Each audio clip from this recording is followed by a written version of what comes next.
Well, a lot of people are calling it modern slavery. Does that feel right? I was just about to say, that's slavery. That's slavery. You took away the whips, but you put the paperwork. Took away the masters and you put them in uniform. Same difference, same difference. It kind of appears that there is a coordinated system in order to protect the labor that's created by the prison system. Walk into a McDonald's in Alabama, and the worker flipping your McDouble could be an incarcerated person. It's a sad situation of where they getting rich off us. The Alabama Department of Corrections farms out incarcerated people to work at hundreds of private companies and government agencies across the state. McDonald's, Burger King, Golden Corral, Wendy's. They got a Wendy's contract right now. State Trooper's office. They'll send everybody everywhere. They'll send you everywhere. Yes, the parole office. And even though ADOC trusts these incarcerated people to leave prison every day and work alongside the general public, many of them are still denied the chance at real freedom. I work for y'all, but when I come up for parole, you deny me. Why would you deny me? Because you're getting free service. This is a story about corporations and the state of Alabama exploiting prison labor and the coercive policies they use to keep its citizens trapped in servitude. It doesn't work. It's a terrible system. If you're wondering how any of this is even legal, well, it might not be. That's what we went to Alabama to figure out.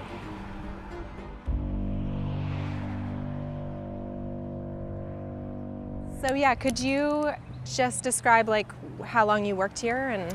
I was here 18 months. I ran their kitchen by myself from 8 to 5 every Tuesday through Thursday. Wow, yeah. That sounds like hard work. It was. Elizabeth Thomas was in the Alabama Work Release Program for 5 of her 15 years in prison. So they had a combination of incarcerated people and free world people? Yes.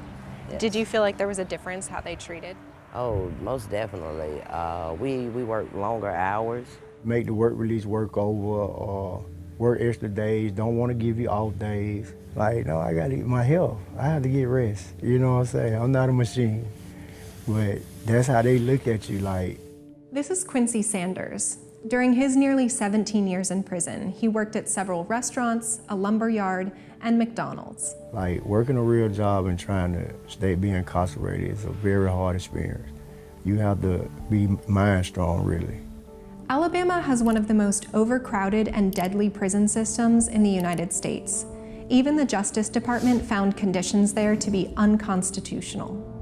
In 2023, almost a person a day died in Alabama prisons, which is almost 5 times the national average. They might get beat to death. People beating folks with sticks. They breaking broomsticks, making little billy clubs. People in there stabbing each other. People in there doing drugs. People in there almost about to die. They're not giving you no nursing assistance. The nurse probably get there, you probably be dead. But ADOC offers people in prison with nonviolent misdemeanor convictions a potentially life-saving deal. If they join the work release program, they get to live in special facilities that are generally much less dangerous than regular prisons. They spend their days working in the free world without prison supervision, and they can earn 72-hour passes to visit their families at home. If you go out here and you do the right thing, you get to elevate, you get to grow, you get out of this facility. But what you didn't tell me is that you finna get all my money. That's what they didn't tell you. The state takes a 40% cut of every incarcerated worker's wages off the top, before taxes, plus an additional $5 a day for van rides to and from work, $15 a month for laundry, and then any restitution and court fees.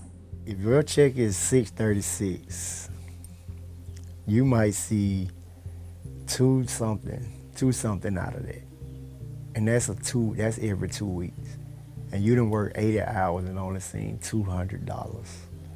Like it makes you lose motivation, cause money motivates people, especially working. So it kind of makes you lose motivation.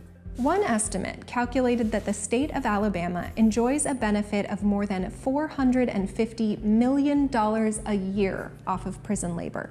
And it's slavery all the way around the board, just slavery. And unlike free world workers, incarcerated workers can't just get a shift covered or quit. ADOC has a list of rules that all incarcerated people are expected to abide by. Rules like don't have contraband, be in your bunk at the required time, and rules like don't refuse to work. That's a rule on the books. CJ Sandley is one of the attorneys behind a recent lawsuit filed against ADOC. The range of punishments folks can face if they get written up for refusing to work include solitary confinement, losing access to phones, tablets, visitation, access to their families and loved ones for like 30 days, 60 days. Being required to do more work inside the prison walls for free, under threat of punishment. I want to talk to my family. I want to be a part of my family, and you're telling me that if I don't go and do what you want me to do at these jobs, work as hard as they want me to do, if they need me 7 days, you want me to go there 7 days. If they need me 80 hours, you want me to work 80 hours. If they want me to turn around and come back and do a double, you want me to get up and you want me to be available to do all this. But if I decide I'm tired, Lord forbid if we got sick. I talked to Reginald Burrell, who was injured when an entertainment center fell on his head at the private furniture manufacturing company where he worked through ADOC. When he spoke up about it, he was fired. And I confronted the JPO about it, and they shipped me to Childersburg with extra duty, taking away my privileges, and I ended up in a landfill. I just got assaulted and mistreated at this job, and now I'm ended in a landfill working for free for a multi-million-dollar company. One of the most valuable things in the system is whatever I can do to get out early. If a work stoppage to protect myself from being abused and to speak up for myself could subject me to sanctions, I don't have to say it, but you're going to follow whatever order you're given. Chris England is a state representative in Alabama. He's leading the fight to reform the state's prison system. It is a completely broken system. The folks in charge, the parole board, they don't use guidelines. There is no methodology applied to it. Alabama has some of the lowest parole grant rates in the country.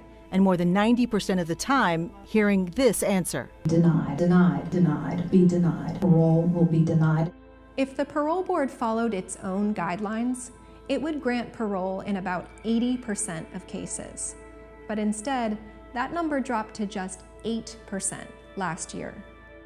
And incarcerated people in the work release program don't fare much better. I know that there are people at the Department of Corrections, they assess them, and then they say, you are not a threat. So much so, that you can leave here and go work.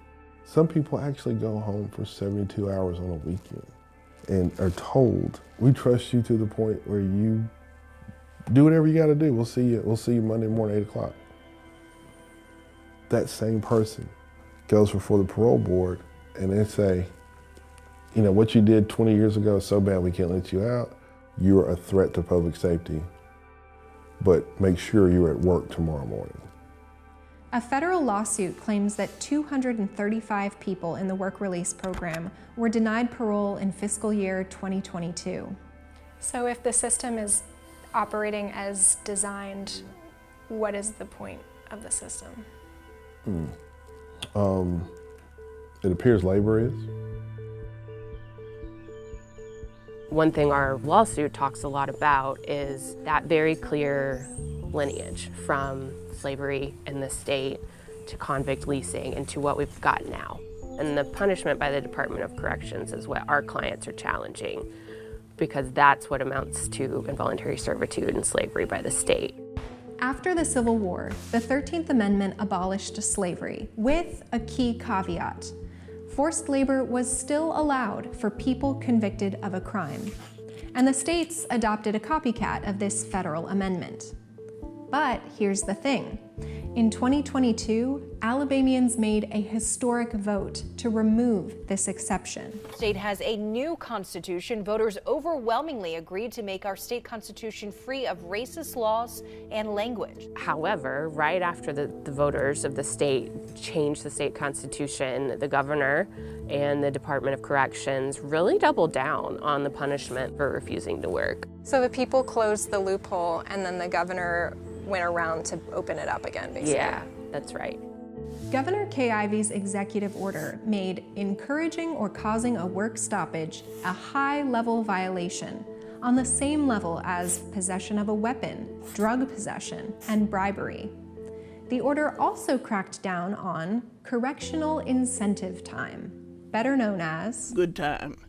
In some prison systems, good behavior is rewarded with what's known as good time.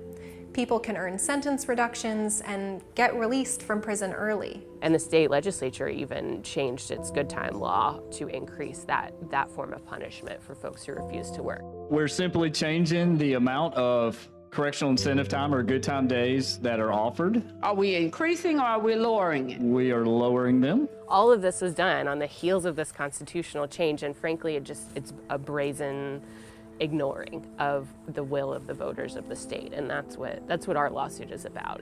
And so many people want to work, but they want to be paid fairly. They want to be paid a free world wage for the labor they're doing.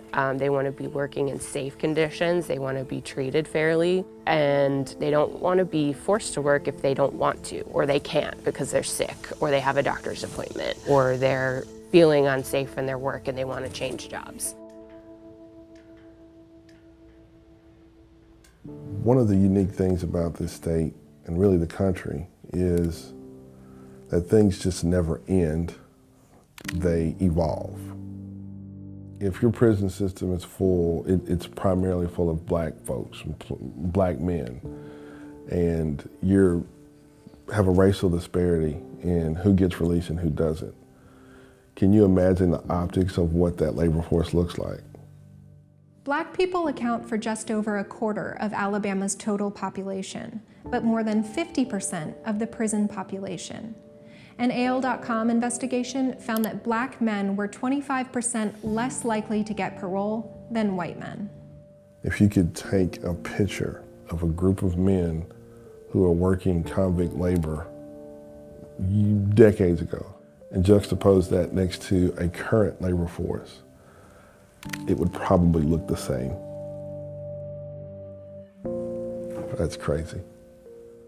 So, what is the point of prison?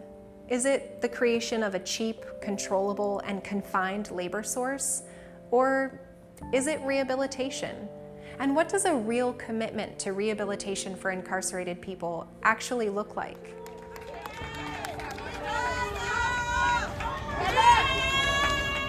I wish they'd strip that name off of that Alabama Department of Correction. I wish they'll take correction out of that and just say Alabama Department, because ain't no correction. Ain't no correction, ain't no structure, ain't no discipline. You discipline me to do what you want me to do, not the law. Not to come back in society and be able to live off of what you taught me. That's not what's going on. If I lived off what DOC taught me, I'd still be a criminal. Because they want that paycheck. They want me to come back in tomorrow. They want me to, because their money keep flowing. It's no correction. We need to start correcting. We need to start loving. We need to start teaching.